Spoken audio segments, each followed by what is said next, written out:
Bon dia des de Torrent de l'Horta. Avui fa 40 dies exactes per a algunes persones que ens trobem en confinament. És un dia ennuvolat que anirà carregant-se fins a arribar a les 6 i entre les 6 i les 12 de la nit hi haurà, diguem-ne, com més probabilitat d'alguna pluja. La temperatura mínima ha arribat a les 5 del matí amb 13 graus, actualment a les 9 i mitja són 15 els graus que hi ha sobre la comarca i està previst que a la 1 s'arribi al punt màxim de temperatura del dia d'avui. La humitat relativa és del 70% i n'hi ha una sensació d'1 grau per baix del que marca el termòmetre.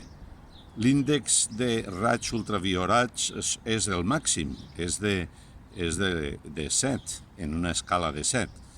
El vent bufa de llevant a uns 20 km per hora, el sol ha eixit a les 7:14 i es pondrà a les 20:47. Esta nit la lluna és minvant. En temps de pandèmia, queda't a casa.